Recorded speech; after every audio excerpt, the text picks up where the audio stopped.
خوتي خواتاتي اهلا وسهلا مرحبا بكم يا جماعة الخير وصحة رمضانكم زول فلاون والسلام عليكم. J'espère que vous allez bien, j'espère que vous vous portez bien. Hier vous avez été, je dis hier le 6 avril 2024, vous avez été très nombreux et nombreux à avoir suivi plutôt, excusez-moi. Alors, un dernier jour du Ramadan c'est très difficile, c'est très épuisant. Surtout en exil, c'est pas du tout évident. Et merci d'ailleurs pour vos pensées, pour vos gestes de solidarité, pour vos soutiens, même s'il a été beaucoup d'entre vous, franchement, nous ont fait parvenir des messages de soutien et des invitations pour qu'on puisse passer le Ramadan le plus agréablement possible. C'est comme ça. Hier, vous avez été très nombreux et nombreux à avoir suivi notre émission sur les graves accusations lancées par le frère d'un officier supérieur très influent, anciennement en tout cas très influent des services secrets algériens, notamment du renseignement extérieur. Il s'agit de M. Boualem Ben Nasser, son frère, le colonel Boualem Ben Nasser, qui a disparu. En tout cas, hier, son frère Tover Ben Nasser avait annoncé sa disparition des radars. Il avait ensuite annoncé son arrestation. Il avait fait une vidéo d'une quinzaine de minutes où il a annoncé de graves accusations contre certains des généraux. Il a fait allusion à l'institution militaire, à ce qui se passe au sein de l'armée, à la Hogra au sein de l'institution militaire. Il avait interpellé Saïd Chengriha, il avait mis en cause des personnages ou des personnalités importantes de l'armée. Il avait même dit qu'il avait demandé rendez-vous à Mohamed Jabbar, l'actuel patron de l'enseignement extérieur, qu'il n'a jamais voulu le rencontrer. Il a nommé des noms, il a désigné des personnalités, il a donné des noms. Il a été très très critique, extrêmement virulent à l'égard des responsables de l'institution militaire. Il avait même interpellé le président de la République. Il a même dit qu'il avait écrit à la présidence de la République et que la présidence ne lui a pas répondu et qu'il a interpellé à la présidence et qu'il y a un complot que son frère fait les frais d'une véritable cabale judiciaire et d'un véritable harcèlement, qu'on cherche à l'enfermer, à l'emprisonner à tout prix. Il a même dit dans sa vidéo, M. Tover Ben Nasser, le petit frère du colonel Boualem Ben Nasser, il a dit que mon frère, on veut lui coller un dossier juste pour le faire taire parce qu'il a des informations extrêmement graves sur un complot qui a été fomenté au sein de l'armée, au sein des services de sécurité contre la présidente de la République. Il n'a pas donné plus de détails. L'émission d'hier a été énormément suivie. Nous avons relaté ces accusations, nous avons demandé des explications, nous avons exprimé des interrogations et nous vous avions promis d'enclencher une enquête. Yajma, s'il vous plaît, n'écoutez pas les manipulateurs, n'écoutez pas les amateurs de buzz, n'écoutez pas les partisans de la désinformation et n'écoutez pas certaines personnes qui utilisent des faits ou là des dossiers chauds de l'actualité algérienne pour s'enrichir, pour régler leur compte ou là pour des besoins de vengeance. ما كاش واحد في كازابلانكا ولا في مونريال ولا في باريس ولا في لندres du jour au lendemain il peut ramener des informations détaillées sur ce qui se passe dans un centre de كيما CPMI de Braknoun ولا كيما لا كازerne عنتر ولا ما باليش كيما un centre de détention في بشا ولا في بليده. Non, pas du tout. Une enquête demande du temps, demande du recoupement, demande des vérifications. Pour le moment, qu'est-ce que nous avons pu confirmer? Nous avons pu confirmer que M. Boualem Ben Nasser, le colonel Boualem Ben Nasser, il est effectivement aux arrêts. Il n'est pas placé sous mandat de dépôt, il n'est pas en garde à vue. Il est aux arrêts pour une sanction disciplinaire. Le premier motif qui a justifié visiblement sa disparition des radars de sa famille, que sa famille ne peut pas l'approcher, c'est qu'il a été sanctionné de façon assez sévère parce qu'il aurait, selon nos sources, déserté ou il n'aurait pas rejoint le poste pour lequel il a été affecté de façon régulière ou de façon réglementaire. Il s'est absenté dans son poste, donc c'est un officier du renseignement extérieur, mais il a vu Béchar, l'unité 40, c'est la division des blindés à la frontière marocaine. Donc c'est déjà anormal. Que fait un officier du service de renseignement extérieur dans ce genre d'unité qui est une unité de combat? Nous, sources non, les services de renseignement sont très présents à Béchar. Le renseignement extérieur a des divisions, a des unités à Béchar. Comme c'est une zone frontalière avec le Maroc, avec les susceptibilités, les sensibilités actuelles du conflit algéro-marocain, les services de renseignement sont fortement déployés. Les prérogatives, ce n'est pas à moi, journaliste, de dire pourquoi le colonel Boualem Ben Nasser qui était consul à Alicante, pourquoi il se retrouve à Béchar. Ce n'est pas mon rôle. Je suis pas là pour dire aux dirigeants des services de sécurité ou aux dirigeants de l'armée comment ils doivent gérer leurs services et leurs troupes. Ça n'a aucun sens. On a joué sur YouTube, ou les réseaux sociaux, des gens qui apparaissent, qui se prennent pour des donneurs de leçons, ils voient les généraux ce qui doit être fait, ce qui ne doit pas être fait. Ce qui nous intéresse, c'est la vérité des faits. C'est que pourquoi M. Boualem Ben Nasser est témoin dans un procès clé, celui du lieutenant-colonel Tarek Amirat, qui n'a pas pu avoir lieu encore, alors que ce procès concerne un réseau d'officiers comploteurs qui avaient été arrêtés, interpellés en août 2022, et qui n'ont pas été encore jugés.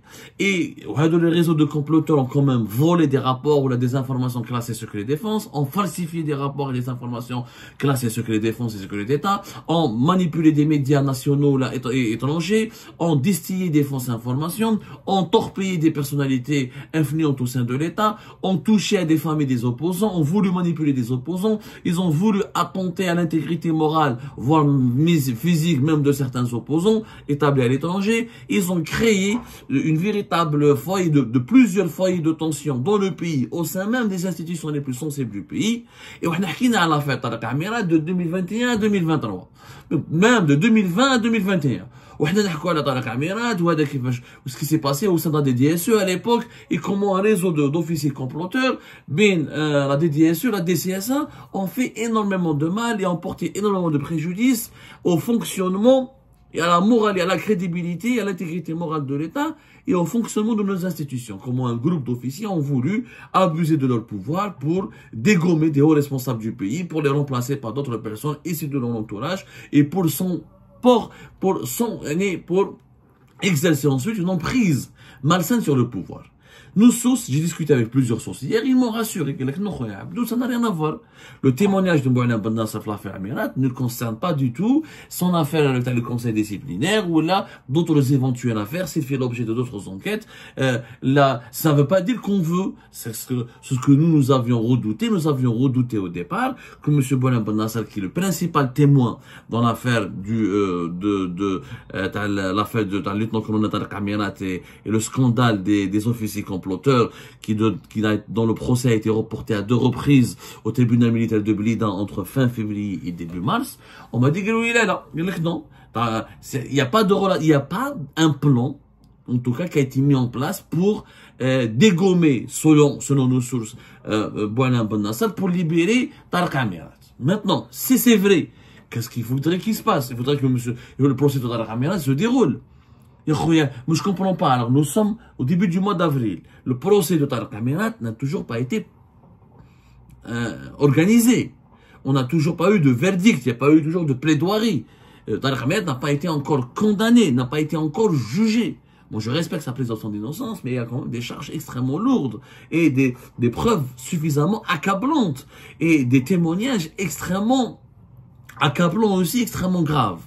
Donc, d'ailleurs, il y a des personnages, c'est vrai qu'il n'y a pas que Boualem Ben Nasser, il y a d'autres, il y a Habib Lahachi. Habib Lahachi qui était juge exilé en France, qui était réfugié politique, il est rentré en Algérie vers la fin de l'année 2023. Il est aussi l'un des témoins dans l'affaire de Tarek Amirat, où il est prêt à témoigner, il avait des informations compromettantes sur le clan Bouteflika, qu'il les avait données à Paris à Tarek Amirat en tant que chef de bureau de sécurité de l'ambassade d'Algérie à Paris, que Tarek Amirat les a utilisés pour les vendre, pour les monnayer auprès de Saïd Bouteflika et pour obtenir davantage de faveurs, parce qu'il était dans son clan.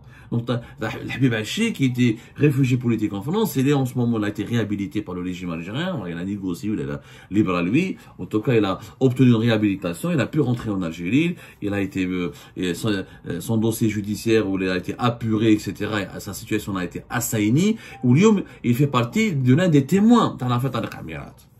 Donc, s'il n'y a pas de volonté de truquer le procès Tarek Amirat, de le compromettre, en s'acharnant contre un Boualem Ben Nasser, parce que, alors que le procès Tarek Amirat soit organisé, qu'il se déroule,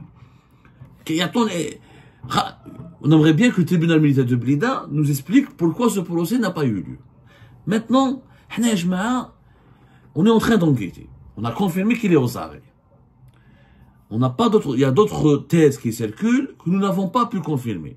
Je ne peux pas vous donner une information qui n'est pas vraie. Alors maintenant, je vais dire comme certains, pour du clic, pour du buzz, je vais inventer des histoires ou utiliser des rumeurs et vous les présenter comme des informations. Nous sommes des journalistes. On doit confirmer et recouper. Il est aux arrêts. Nous allons enquêter. Nous allons voir ce qui va se passer après. Maintenant, son frère a parlé. Moi, ce que je dis, je demande à M. Tafer Ben Nasser de nous contacter, de contacter les vrais journalistes. De ne pas exposer ce qu'il a dit sur les réseaux sociaux. Il faut arrêter, Ajma'a, de demander que les Algériens et les Algériens ont eu cette nouvelle culture qui est tendancieuse, qui est problématique de mon point de vue. Nesga def les vidéos sur les réseaux sociaux ou tahdar ou tahdar. Yakhouya chouf. Monsieur Tafer Ben Nasser a parlé pendant une quinzaine de minutes. Nous avons relayé son message. Nous avons relayé ses accusations. Nous avons confirmé que son frère effectivement n'est pas en liberté. Pour le moment, la seule information que nous avons pu confirmer, c'est qu'il a été sanctionné pour des écarts disciplinaires. Nous sommes en train d'enquêter aussi sur d'autres accusations, d'autres rumeurs qui ne sont pas venues. Pour le moment, c'est des rumeurs. Si Tafer Ben Nasser a des preuves, son frère est victime d'un complot parce qu'il lui-même aurait été témoin d'un grand complot et que lui-même veut dénoncer un complot. Et si M. Tafer Ben Nasser a des informations concrètes, parce qu'il a parlé de certains généraux, il a parlé de son père, de l'héritage de leur père, qui n'est pas n'importe qui, on parle de l'Arbi Ben Nasser quand même. C'est quelqu'un qui était le patron de la justice militaire de 99 à 2005. C'est quelqu'un qui était un inspecteur général au niveau du ministère de la Défense nationale durant pratiquement tous les années 90. Donc c'est quelqu'un l'un des hauts gradés de l'institution militaire. Au Marouf, il était apprécié, il était aimé. Pour l'Arbi Ben Nasser, quand j'ai fait ma petite enquête sur lui, sur son parcours, on ne m'a dit que de bien de lui. C'était un général, un officier valeureux. Et c'était un véritable père de famille dévoué. Et c'était un patriote. Et on le présente même comme étant un magistrat très intègre. Donc, eux, par égard, par respect à leur père, il faut que cette famille Ben Nasser soit écoutée. Il faut qu'elle soit... je dirais même protégé, protégé, non pas dans le sens, il faut lui accorder à cette famille un traitement de faveur, mais il faut la protéger contre les manipulations. أنا كي نشوف هشام عبود يهضر هكذا وشنقريحة ودخل في سعيد شنقريحة ويقول لك بوعلان بن ناصر هضر j'ai l'impression qu'il veut l'enfoncer, qu'il est en train de l'utiliser l'affaire Ben Nasser pour faire du buzz et qu'il utilise Ben Nasser pour avoir des objectifs politiques ou les objectifs politiciens, je ne sais même pas politique, les objectifs politiciens et personnels très précis. هشام عبود il veut libérer son ami طارق عميرات باسكو عميرات وصاهم كانوا هما صحاب في 2019 وكان يعاون فيه كان يجيب له الشكاره وكان يعاون فيه il aidait contribuer pour les activités تاعو في 2019 quand هشام عبود était l'ami de Saïd Bouteflika. C'est ça la réalité. هذه مع قلتها ونعاودها et je l'assume et je suis prêt à affronter هشام عبود sur un plateau ou là dans un tribunal. Il n'y a aucun problème. Maintenant, le problème, c'est que M. Hicham Aboud, comme d'autres sur les réseaux sociaux, utilise le malheur. Il ne faut pas oublier que derrière Boualem Ben Nasser, il y a une famille, il y a des enfants. Il y a le nom de leur père qui est souillé. Ce n'est pas n'importe qui. Leur père, c'était pas n'importe qui. Il a servi l'État, il a servi le pays. Il est mort dans un accident tragique. Hicham Aboud et Jigoulek Beledek, l'accident, c'était pas un accident, c'était un assassinat déguisé. Pourquoi on en parle maintenant? Juste à l'aube des élections présidentielles en Algérie, l'affaire Boualem Ben Nasser est une affaire d'État. Au moment où nous avons, l'Algérie annonce une élection, où elle va vivre une élection présidentielle anticipée. Elle est devenue une affaire d'État, quand même. Juste après le 21 mars, elle annonce une élection présidentielle anticipée. Il a été sanctionné, il n'apparaît plus. Il y a les réseaux sociaux où il porte de graves accusations. Donc pour nous, c'est dangereux. Ce qu'on aimerait, on aimerait de la sérénité. Moi, je demande qu'on arrête d'étaler tout et n'importe quoi sur les réseaux sociaux. Que les lanceurs d'alerte ou que les personnes victimes d'abus de pouvoir se rapprochent des journalistes professionnels, qui vont enquêter, qui vont recouper et qui vont démêler le vrai et le faux. Parce que c'est vrai, ce que dit M. Tafer Ben Nasser ne peut pas être considéré comme du Coran. On ne peut pas dire que ce que dit Tafer Ben Nasser est vrai et ce que dit Chengrih est faux. C'est pas notre rôle, nous les journalistes, de dire qui est vrai, qui est faux. Notre rôle est de vérifier. Et après ce processus de vérification, on va dire qui dit vrai, qui dit faux. Donc moi, je dis à M. Tafer Ben Nasser de se rapprocher des journalistes indépendants, de mettre à leur service des informations qu'ils disposent, de nous les donner. on va enquêter. Il y a des preuves, des enregistrements, des documents, des preuves accablantes. Et s'il a vraiment des détails, s'il y a vraiment ce complot existe, il a des preuves de ce complot. C'est à nous, les journalistes algériens, de traiter ce dossier, de le porter sur la place publique, d'informer l'opinion publique avec le mode d'emploi nécessaire, avec les méthodes nécessaires, avec la pédagogie nécessaire. Il faut pas que ce soit des règlements de compte. Il faut pas que ce soit aussi une instrumentalisation politique.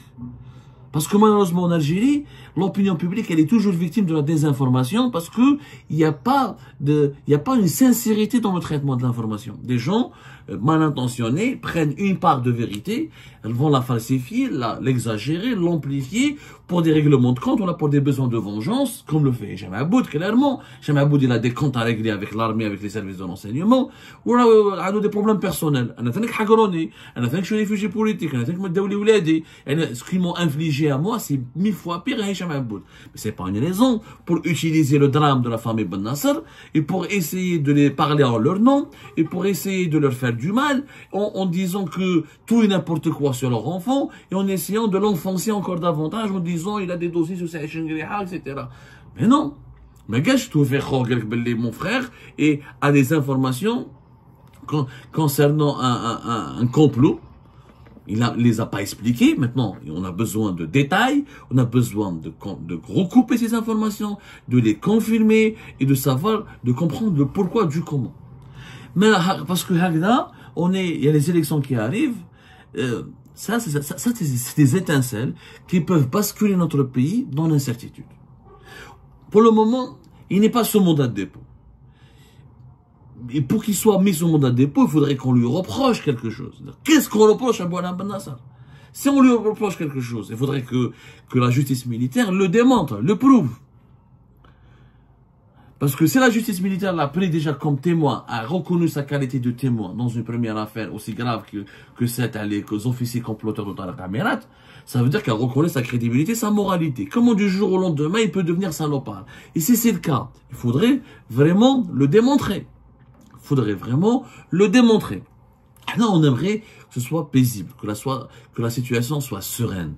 Et qu'on arrête de torpiller les institutions de l'État, de l'intérieur, et qu'on arrête de manipuler les Algériennes et les Algériens, et de semer la zizanie dans le pays à travers la manipulation, les fake news et la désinformation. Et les élections qui arrivent, il faudrait que le climat politique soit sain, calme, arrêtant de faire de la surenchère sur des scandales qui certes existent, mais qu'il faut les étudier, ou les approcher dans leur véritable proportion. Ma démarche, elle est claire, l'Algérie part. On n'appartient à aucun clan. On ne touche pas, on ne veut pas détruire des institutions. Nous voulons au contraire les protéger contre les pratiques malsaines dont elles sont victimes. Nous allons continuer à enquêter sur l'affaire Boualem Ben Nasser et je demande encore une fois, je lance le défi à son frère. يا خويا اذا عندك des preuves خويا توفيق بن ناصر اذا عندك des preuves وعندك des dossiers وعندك des infos مدهم لا بريس مدهم لي جورناليست مدهم لي جورناليست وتحاسبونا لو كان ما نخرجوهمش هادو لي بروف وما نخرجوش هادو لي قال انتم راكو vous avez été achetés vous êtes des vendus etc وخرجهم mais on peut pas venir à chaque fois faire alimenter la surenchère et j'ai معبود يدير des vidéos الاخر يدير vidéos هذاك يدير vidéos l'opinion publique elle est totalement divisée, elle ne comprend rien. Elle ne comprend rien et les malentendus c'est les terrains les plus fertiles, les terreaux les plus fertiles à la manipulation.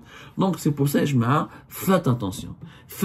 Il s'agit d'une affaire grave parce qu'il fait les services secrets, fait des affaires d'espionnage, fait des affaires de trahison, et des collusions avec des intérêts étrangers. Donc c'est des faits extrêmement graves qui mettent la sécurité nationale en danger. Donc, il faut absolument aborder cette affaire avec beaucoup de rigueur, de professionnalisme et demander aux témoins ou aux acteurs clés de cette affaire de faire preuve aussi de professionnalisme et de patriotisme aussi et de nous communiquer les informations nécessaires pour qu'on puisse faire notre travail. Notre seul objectif, c'est la vérité des faits. C'est la vérité, rien que la vérité.